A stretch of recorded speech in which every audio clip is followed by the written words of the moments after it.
Bismillahirrahmanirrahim. Assalamualaikum warahmatullahi wabarakatuh. Imagnum, apa kabarnya? Sehat ya? Di hari Jumat yang penuh berkah ini, Pak Irfan akan coret-coret nih di sini. Sebagai bentuk pembelajaran di hari Jumat, yaitu kolaborasi sains dan bahasa. Nah, karena ada sains dan bahasa, Bapak akan mengulas kembali tugas yang kemarin disampaikan oleh Bu Winda, Bu Putri atau Bu Reni, yang harus kalian kerjakan dalam bentuk video. Sudah belum tugasnya? Ada yang sudah, ada yang belum ya? Nah, hari ini Bapak akan memastikan tugas itu sesuai dengan apa yang diinstruksikan ya. Oke, ini hanya ilustrasi saja karena kalian mendengarkan suara saja dari Bapak. Di sini ada Bapak yang lagi menjelaskan tentang tugas atau materi di hari ini. Ya, nggak apa ya, gambarnya jelek juga. Setidaknya sebagai gambaran saja Bapak sedang menjelaskan.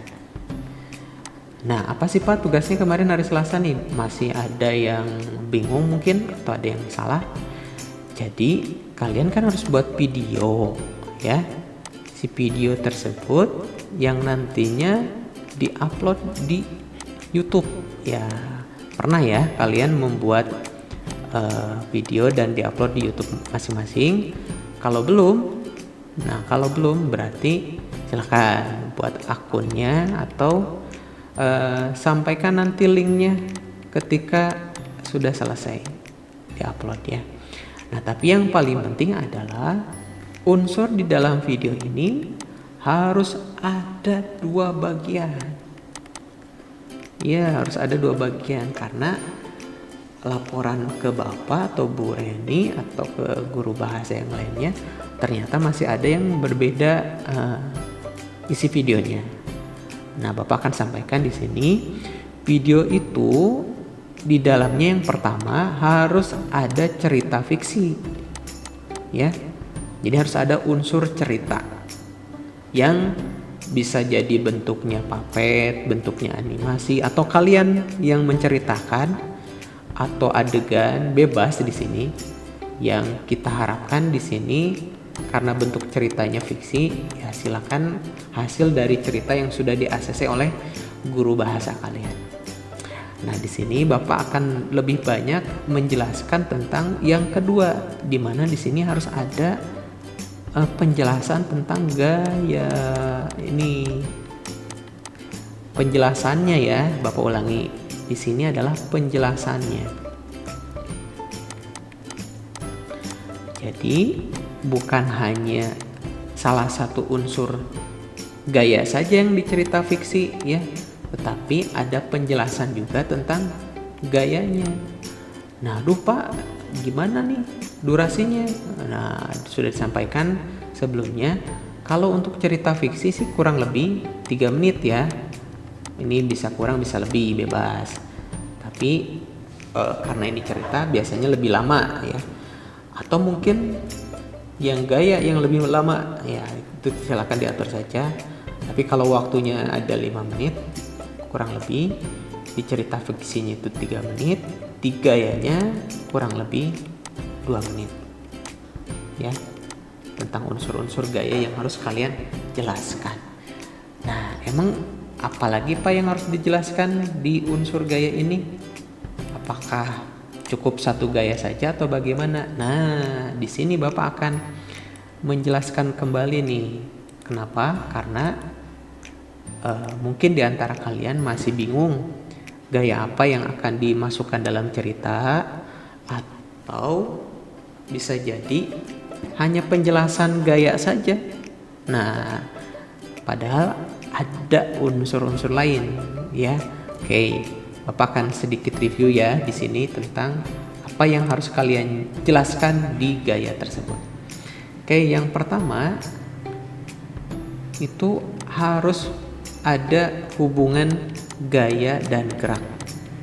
Saya ulangi, harus ada hubungan gaya dan gerak. Ini pernah kita bahas ya, dimana hubungan gaya dan gerak itu terbagi menjadi berapa? Ada yang tahu? 1, 2, 3, 4. Ya, betul, ada 4. Nah, apa saja Pak? Oke, Bapak akan ulas kembali di mana hubungan antara gaya dan gerak itu bisa merubah benda yang asalnya diam menjadi bergerak. Tuh yang pertama ya. Terus yang kedua, bisa membuat benda yang asalnya bergerak menjadi diam. Oke.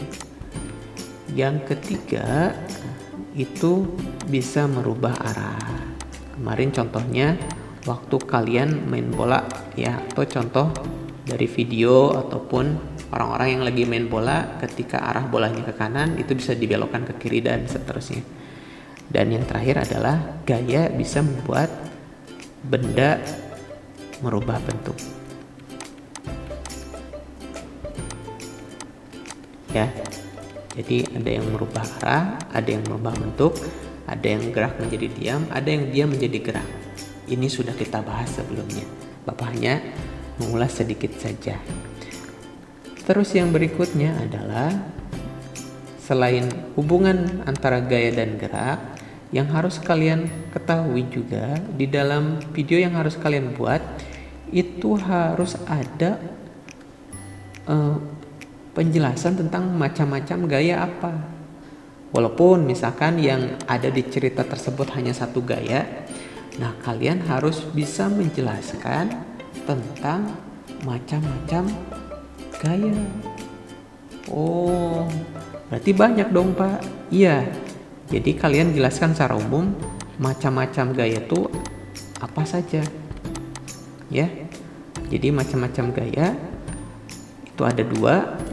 Ya, secara umum kita bagi menjadi 2 saja dulu. Nah, apa saja? Nah, yang pertama itu ada gaya sentuh.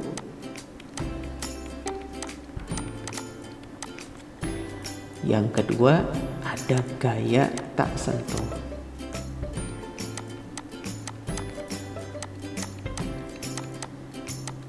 Ya, Bapak ulangi. Ada gaya sentuh, berarti disentuh ya. Atau ada sentuhan antara benda tersebut dengan benda yang lainnya. Dan ada gaya tak sentuh. Ini hanya istilah saja secara umum. Jadi ada gaya yang disentuh, ada yang gaya yang tak sentuh. Nah, gaya sentuh itu terbagi menjadi 3. Yaitu apa? Ada gaya otot. Ya. Gaya otot. Terus ada gaya gesek dan ada gaya pegas. Oke, gaya otot berarti gaya yang berasal dari otot, ya. Terus kalau gaya gesek apa? Nah, kemarin di simulasi animasi berarti ada gesekan antara kedua benda. Ya, yang ketiga gaya pegas yang kemarin kita contohkan dalam bentuk pair ya. Sedangkan tadi gaya gesek itu ada gesekan antara benda dengan benda yang satu. Kalau gayanya ke sini, maka arah gaya geseknya berlawanan. Ya, kalau otot otomatis berarti ada dari otot manusia atau makhluk hidup yang menggerakkan benda tersebut. Nah, yang berikutnya ada gaya tak sentuh. Nah, apa saja gaya tak sentuh itu? Ada gaya gravitasi, ya, ada gaya magnet, dan ada gaya listrik. Nah, ini tanpa sentuhan manusia, maksudnya si gaya tersebut bisa merubah arah atau bisa merubah bentuk atau bisa menggeserkan atau menarik sesuatu, ya. Contohnya kalau gaya gravitasi, tanpa tangan manusia, benda-benda itu akan tetap berada di permukaan bumi, ya. Coba kalau tidak ada gaya gravitasi, mungkin akan melayang atau lepas meninggalkan bumi. Nah, dengan adanya gaya, semua benda itu akan terjaga semuanya ke dalam permukaan bumi atau berada di permukaan bumi. Nah, di gravitasi juga, nah ada istilah jatuh, ada istilah jatuh bebas dan lain sebagainya. Manfaatnya banyak sekali dengan gravitasi. Terus juga gaya magnet, kemarin kita sudah praktikum tentang gaya magnet, ya. Ada kutub utara, ada kutub selatan, di mana dari magnet tersebut ternyata kalau kedua kutubnya berbeda akan saling tarik menarik. Kalau kutubnya yang sama, itu akan terjadi tolak menolak. Nah, manfaatnya apa Pak dari gaya magnet? Kalau gaya magnet banyak sekali, ya, untuk hiasan. Ada juga yang untuk penutup tempat pensil. Juga ada untuk membedakan logam dengan non logam, atau gaya benda magnetis atau non magnetis. Terus juga listrik, kemarin kita mencontohkannya di listrik statis, ya. Jadi yang mengandung muatan positif dan negatif, sehingga dari misalkan kemarin balon yang menempel, ternyata ada muatan positif dan negatif yang saling tarik menarik. Begitupun ketika dia menolak, berarti ada muatan yang tidak sama, sehingga terjadi tolak menolak. Ini sama seperti gaya magnet, cuman ini di dalam muatan listrik.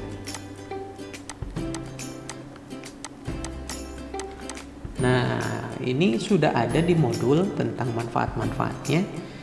Kalian baca kembali sehingga kalian jelaskan di video tersebut, ya, di video YouTube ini. Jadi tidak hanya cerita saja, tapi juga mengandung unsur gaya yang harus kalian jelaskan, di mana bisa jadi berhubungan dengan gaya dan gerak, dan juga penjelasan tentang macam-macam gaya yang ada, ya. Itu maklum untuk penjelasan singkat tentang video yang harus kalian buat nanti, sekaligus juga review tentang macam-macam gaya. Mudah-mudahan bisa semakin jelas video yang nanti akan kalian buat, dan juga materi yang telah Bapak sampaikan sebelumnya. Mudah-mudahan kalian bisa menjelaskan video tersebut dengan penjelasan yang lebih baik tentunya. Oke, itu saja yang bisa Bapak sampaikan pada kesempatan hari ini. Mohon maaf coretannya tidak rapi, tapi insya Allah kalian akan paham di modul dan di penjelasan mit sebelumnya. Sekian dari Bapak. Assalamualaikum warahmatullahi wabarakatuh.